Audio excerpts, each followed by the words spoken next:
Good morning. This is the day the Lord has made. Let us rejoice and be glad in it. I am out of the hotel visiting with my daughter, and everybody's still kind of asleep, so I got a chance to do a couple books of the Bible if I can find what I need.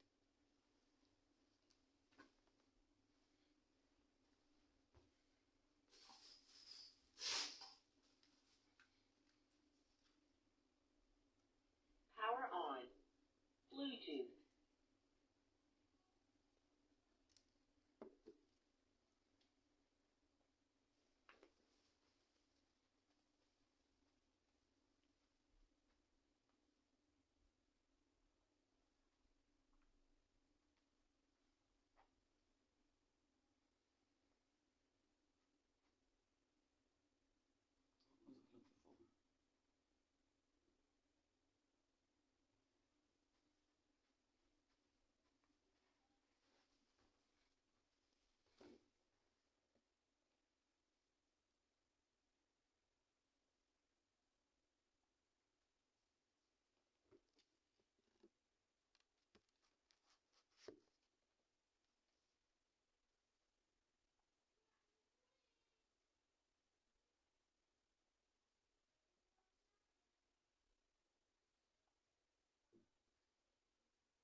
Bluetooth connected.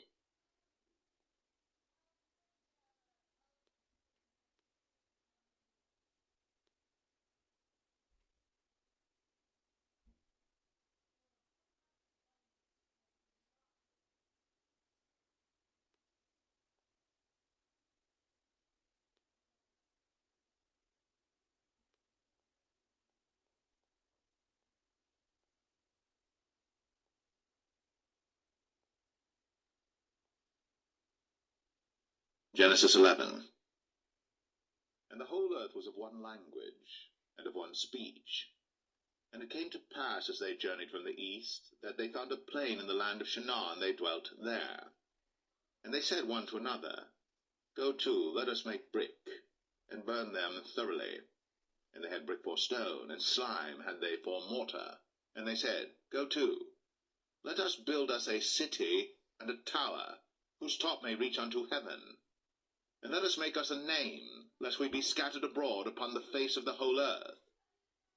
And the Lord came down to see the city and the tower, which the children of men builded.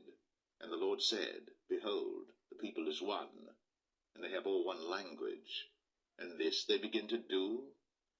And now nothing will be restrained from them, which they have imagined to do.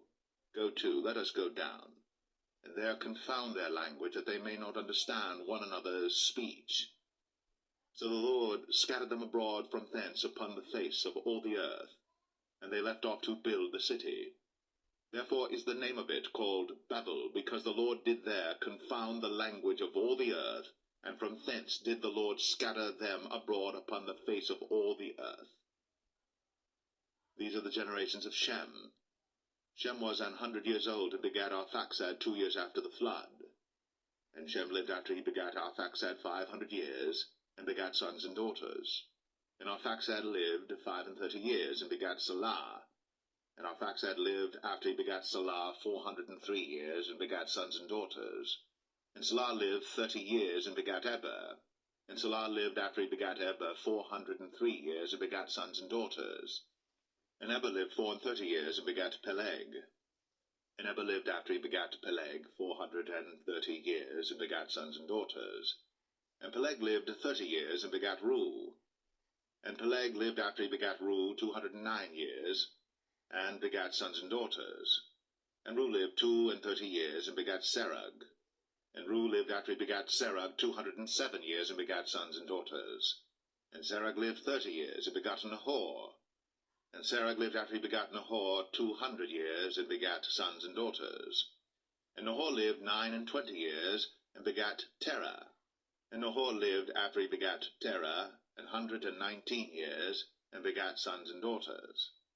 And Terah lived 70 years, and begat Abram, Nahor, and Haran.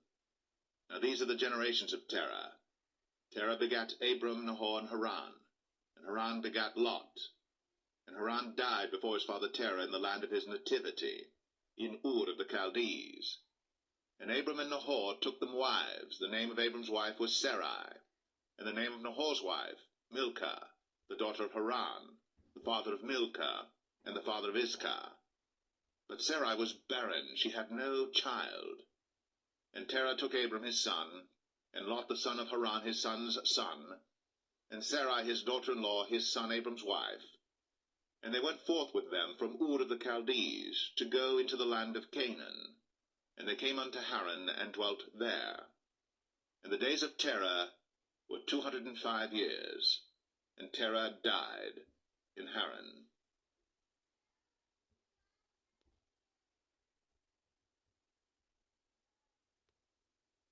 Genesis 12. Now the Lord had said unto Abram, Get thee out of thy country, and from thy kindred, and from thy father's house, unto a land that I will show thee.